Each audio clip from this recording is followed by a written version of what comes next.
அருட்பெரும் ஜோதி அருட்பெரும் ஜோதி தனி பெரும் கருணை அருட்பெரும் ஜோதி. எல்லா செயல் கூடும் என் ஆணை அம்பலத்தே, எல்லாம் வல்லான் தாளே ஏத்து. வாழ்க வையகம் வாழ்க வையகம் வாழ்க வளமுடன். குரு வாழ்க குருவே துணை. அருட்பெரும் ஜோதி அகவல் உரை விளக்கம். போற்றினின் பேரருள் போற்றினின் பெரும் சீர், ஆற்றலின் ஓங்கிய அருட்பெரும் ஜோதி என்று திரு அருள் பிரகாச வள்ளலார் ராமலிங்க சாமிகள் பாடி அருளச் செய்த திருவருப்பா அகவல் வரி பாடல். இதனுடைய உரை விளக்கம். எல்லையற்ற ஆற்றலின் யாவற்றினும் சிறப்புடையதாய் விளங்கும் அருள் நிறைந்த ஒளி வடிவாய் தோன்றியவரே, உன் பேரருள் போற்றப்படுவதாக, உன் சீரும் போற்றப்படுவதாக என்று பேராசிரியர் பாலசுப்பிரமணியம் ஐயா அவர்கள் சொல்லக்கூடிய ஒரு அற்புதமான அகவல் உரை விளக்கம். போற்றினின் பேரருள் போற்றினின் பெரும் சீர், ஆற்றலின் ஓங்கிய அருட்பெரும் ஜோதி என்ற அகவல் வரிக்கு சாமி சரவணானந்தா அவர்கள் தரக்கூடிய ஒரு அற்புதமான மெய்ஞான விளக்கம். அகவல் வரி 1579 1580 அகவல் வரிக்கு சாமி சரவணானந்தா அவர்கள் சொல்லக்கூடிய ஒரு அற்புதமான மெய்ஞான விளக்கம். உலக மக்கள் அருள் நெறி அறிந்து பற்றி அழியா இன்பியல் தழைக்க வேண்டியது திருவுள்ளமாயிருக்க, அறியாமையில் முன்பிருந்த மருள் நெறியிலே சென்று சென்று மறைதல் கடவுள் சம்மதம் அல்லவாம். முன்னெறிகளை மேலானவை எனவும் அவைகளை பற்றி ஒழுகினால்தான் கதி உண்டு என்று நம்பிக்கொண்டிருப்பதும், புது நெறி எதுவும் சிறந்ததாகாது என்று எண்ணி மதியாமல் ஏற்காமலும் இருந்து வீண் போவதும் முறையாம். நமது அருள் புது நெறி கடவுளனுடைய கற்பனையை கடந்துள்ள உண்மையை காட்டி கொடுத்து எல்லோரையும் அருள் ஒளி உலகில் ஒத்து வாழ்ந்து இன்பியில் ஓங்க உதவதாகும். ஆகையால் இது புது மார்க்கம். பழையவற்றையெல்லாம் நன்கு அருளால் விளங்கி அவற்றின் நிறை விளைவே அருட்பெரும் நெறி என்பதை உணர்த்த வந்துள்ளதாம். இக்கருத்தை உணர்ந்து கொண்டு இந்நெறியை சம்மதமாய் கொண்டு திருவருளை நிறைவு பெற்று மக்கள் சமுதாயம் முற்றும் பெருநலம் பெற வேண்டியது அவசியம். இப்படியான அருட் ஜோதி சித்தி பெற்றுள்ள நம் பெருமான் அந்த பதியின் பேரருளையும் பெரும் சீரனையும் கூறி துதிக்கின்றார், போற்றுகின்றார். அந்த அகப்பொருளும் அக அருளும் புறசீரும் மிக ஆற்றல் கொண்டு செயலோடு விளங்குகின்றதாம். அவ்வருள் சிறப்பின் காரணமாக ஏற்பட்ட ஆற்றலை கொண்டு உலகோரை பக்குவப்படுத்த வந்துள்ளது வலிமை மிக்க சுத்த சன்மார்க்கம் என்று சாமி சரவணானந்தா அவர்கள் சொல்லக்கூடிய ஒரு அற்புதமான உரை விளக்கம். போற்றினின் பேரருள் போற்றினின் பெரும் சீர், ஆற்றலின் ஓங்கிய அருட்பெரும் ஜோதி. ஏக இறைவனாக இருந்து கொண்டு எல்லா நிலைக்கும் நிலையான நிலையாக நம்மை மாற்றி வைத்து ஏக இறைவன் எல்லையற்ற ஆற்றலுடைய திருக்கருணை கொண்டு, இது சொன்ன உடனே எனக்கு ஒரு ஞாபகம் வருது.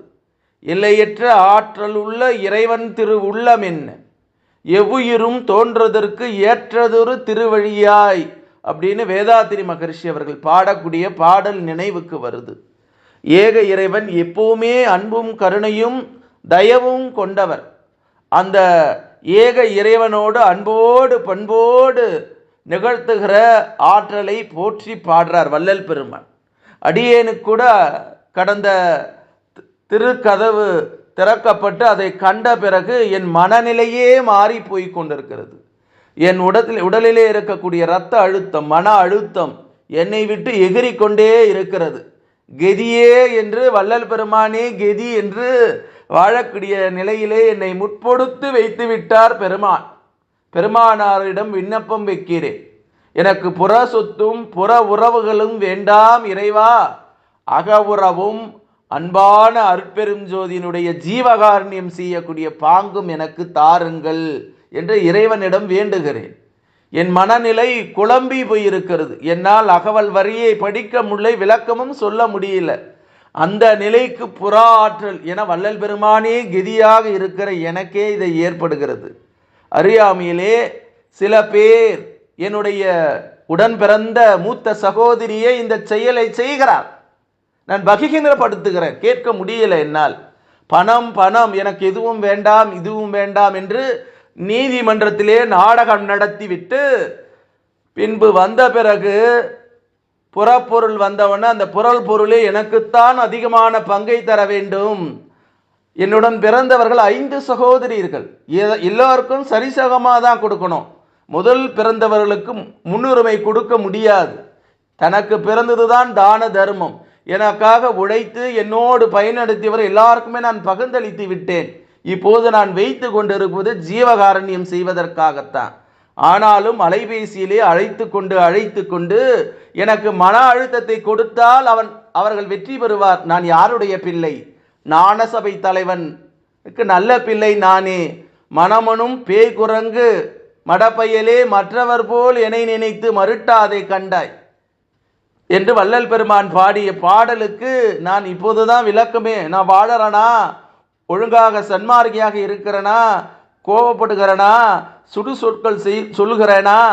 எத்தனை சுடு சொற்கள் என் மீது விழுகிறதோ அத்தனை சுடு சொற்களையும் நான் அன்பு மலராக வள்ளல் பெருமான் என்னை வாழ்த்துவதாக எண்ணிக்கொள்கிறேன்.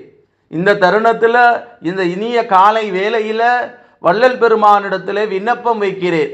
இப்படி புற எண்ணத்தையும் புற பொருள்கள் மீதே என்னை தாக்கி சன்மார்க்கத்திற்கு போகாம தடுக்க சக்திகளை மனமிறங்கி மன்னியும். அவர்கள் தான் செய்கிற செயல் அறியாமையிலே இதை செய்கிறோம் என்று சொல்லக்கூடிய நிலையிலே இல்லை. மிரட்டியும் அதிகாரம் படைத்தும் தூய சொற்களை சொல்லாமல் அவச்சொற்களையும் சுடு சொற்களையும் சொல்லி வெற்றி பெற முடியாது. என்னிடத்திலே அருள் இருக்கிறது, அள்ளி அள்ளி கொடுக்கிறேன். பொருள் இல்லை, புறப்பொருள் இல்லை. இருந்தாலும் வள்ளல் பெருமானோட விண்ணப்பம் வைக்கிறேன். இறைவா, நான் தொடர்ந்து ஜீவகாரண்யம் செய்யக்கூடிய அளவுக்கு எனக்கு பொருளை கொடு. அவர்கள் கேட்கக்கூடிய புறப்பொருளை எனக்கு கொடு. நான் அவர்களுக்கு கொடுக்கிறேன். எனக்கு எதையும் வேண்டாம் இறைவா. உன் புகழையும் உன் பெருமையும் பேசக்கூடிய வலிமையை கடைசி வரை வாழும் காலத்தில், இந்த பூமியிலே நான் வாழும் காலத்து வரை வள்ளல் பெருமானே சன்மார்க்கமே துணை என்று வாழக்கூடிய ஒரு மிகப்பெரிய பேரை எனக்கு வள்ளல் பெருமான் வழங்க வேண்டும். அதுதான் என்னுடைய விண்ணப்பம். அந்த விண்ணப்பத்தை நிறைவேற்றும் விதமாக இந்த அகவல் வரியை யாரெல்லாம் கேட்கிறீர்களோ என்னை வாழ்த்துங்கள். மீண்டும் நான் அக இன்பம் மட்டுமே பெற வேண்டும். இந்த பூமியிலே சுடு சொற்களை கேட்டு கூசாத வார்த்தைகளை கேட்டு நம்பிக்கை துரோகத்தை செய்தவர்களுடைய துரோக செயலை நான் பயன்பட்டு அடிபட்டு போதும். இந்த இனி என் வாழ்நாளிலே வள்ளல் பெருமானுடைய மகா மந்திரத்தை உச்சரிக்கிற நபராக, வள்ளல் பெருமானுடைய திருவருட்பா பாடலுடைய கருத்தை உலகெங்கும் பிரசாரம் செய்யக்கூடிய ஒரு ஞான தூய சன்மார்க்கியாக என்னை வழிநடத்து இறைவா என்று சொல்லி, போற்றினின் பேரருள் போற்றினின் பெருஞ்சீர் ஆற்றலில் ஓங்கிய அருட்பெரும் ஜோதியே எனக்கு வரமாய் கொடு என்று சொல்லி, அருட்பெரும் ஜோதி தனி பெரும் கருணை அருட்பெரும் ஜோதி எல்லா செயல் கூடும் என் ஆணை அம்பலத்தே எல்லாம் வல்லான் தாளே ஏத்து. இன்று வருமோ நாளைக்கு வருமோ அல்லது மற்ற என்று வருமோ அறியேன் எம் கோவே. துன்றுமலை வெம்மாயற்று வெளிக்குள் வெளி கடந்து சும்மா இருக்கும் சுகமென்று பாடி அருளச் செய்த வள்ளல் பெருமான் திருவடியை போற்றி. எல்லா உயிர்களும் இன்புற்று வாழ்க, வள்ளல் மலரடி வாழ்க வாழ்க, கொல்லா நெறி கோவலயமெல்லாம் ஓங்குக என்று வள்ளல் பெருமான் திருவடியை தொட்டு வணங்கி, இந்த பூமியிலே வாழக்கூடிய சித்தர்கள், ஞானிகள், மகான்கள், யோகிகள், ஜீவமுக்தருடைய திருவடியை தொட்டு வணங்கி இறைநிலையோடு என் எண்ணத்தை கலக்கவிட்டு உங்கள் அனைவரையும் மனதார நெஞ்சார வாழ்க வளமுடன், வாழ்க வளமுடன், வாழ்க வளமுடன் என்று வாழ்த்துகிறேன்.